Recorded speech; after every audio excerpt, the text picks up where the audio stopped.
I have been a Monster Hunter fan since 2021. I'm what the community would call a fiber, or in other terms, it is someone who started the series in the 5th generation of Monster Hunter, so that would be Monster Hunter Rise and Monster Hunter World. But I never truly got into this series until 2 years later in 2023, when I revisited Monster Hunter Rise and later its Master Rank expansion known as Monster Hunter Rise Sunbreak. This is the moment I truly learned to love the 5th generation of Monster Hunter. And from then on, I played Monster Hunter World and its G-Rank expansion Monster Hunter World Iceborne. Once I had beat that, I went back to the older games. This is when I truly learned to love the classic Monster Hunter games and the whole series as a whole, where I played Monster Hunter Tri, and then Monster Hunter Generations Ultimate, followed by Monster Hunter 4 Ultimate. This led to Monster Hunter becoming one of my all-time favorite series. Around that year when I was playing all the games and replaying Rise, Capcom announced a new Monster Hunter game called Monster Hunter Wilds. Now at the time I had a pretty crappy PC, it had a bad time running World and Rise, and right now if I booted that old hunk of junk, it would probably explode trying to run Wilds, so I started saving up money. Now at the time I wasn't really interested in Wilds because I was like, well, I don't have a PC powerful enough to run this and I don't want to go buy a PS5 solely for one game.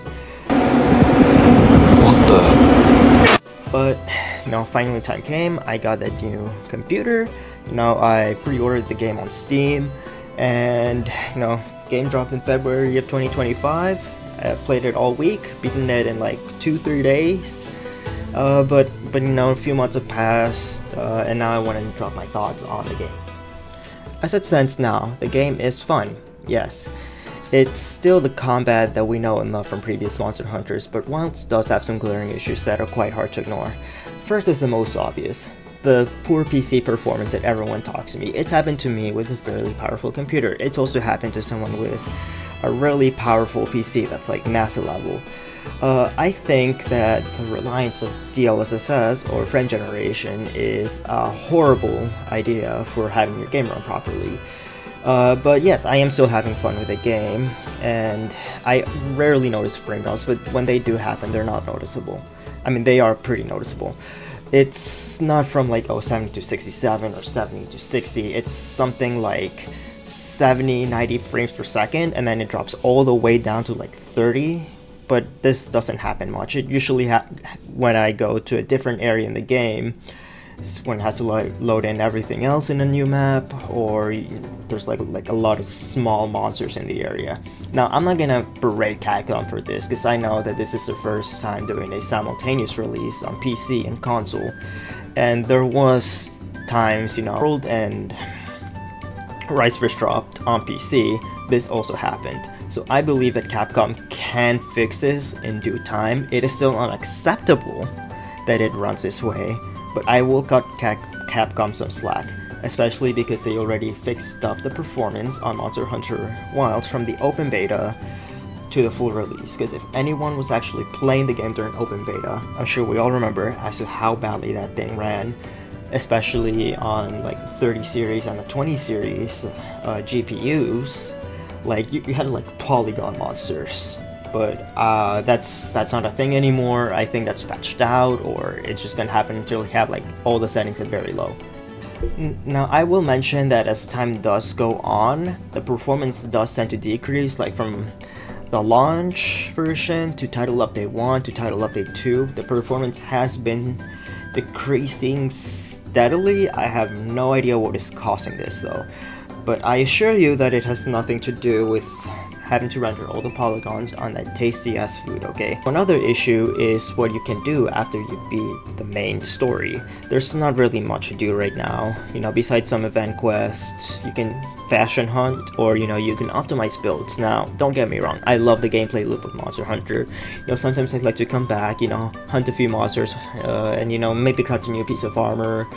But besides that, yeah, there's nothing to do. Maybe I can come back for an event or title update, but the endgame really doesn't exist. Once you get your Ardent weapons and your builds, at a point where you're actually happy with it. There's also the fact that, I'm just burnt out from like tempered monster grinding, especially because after launch it was just tempered Arkveld. So we would joke around, it's tempered Arkveld hunting simulator 2025. Now, as of now, it's Saddle Update 2, and we have tempered Legaicrus and tempered Mizutsune, who do put up a good fight and actually are fun to fight, despite the fact that they're really, really hard. That did help me sink in like 1 or 2 extra hours. They're not too hard once you get used to them.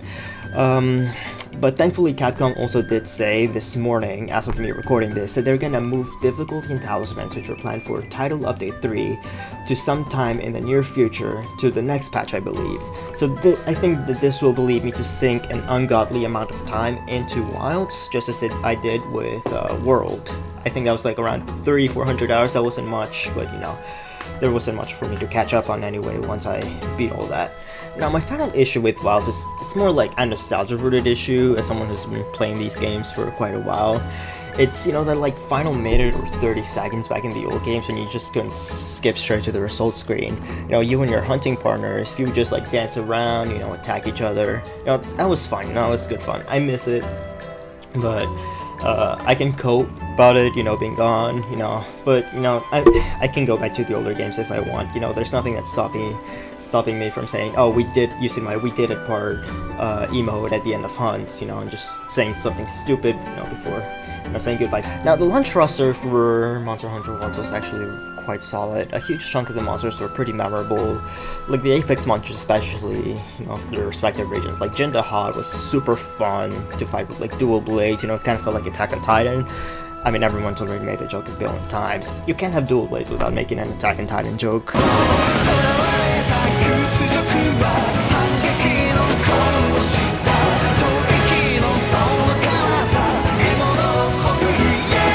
Let's be honest here. You have someone like Grey Dao, whose theme is just like iconic, and his really memorable noises, the roar, the everything. Du Udra just has a really fun name, making just like Nuh-uh-dra. And just fighting him, especially with a weapon with a shield or, greatsword block, it's like our peak aura farming. And with Duna, yeah, he's just a fat fish, but he's like, who doesn't love that fat fucking fish? But the returning monsters have also been done justice, especially with Rathalos, who got his official theme, Roar Rathalos, for like the first time in ages. Like, that's the first time Capcom has actually recognized that outside of like leitmotifs when he's introduced. You also have Gore Magala, who had the Monster Hunter 4 theme, Winds of Departure in it, and Legaicrus, who had the main theme of Monster Hunter 3, 2 1 with Life, snuck in through his fight. And I say snuck in with air quotes because, well, it was pretty damn obvious when it gets there to the song. It was just like really beautiful, the whole Legaicrus fight. I had to stop several times to cry because he was just done really justice. He's one of my favorite monsters, and me along with like half the community, we were just anticipating his return. Mizutsune, he's also fun, with the exception of like his theme. It's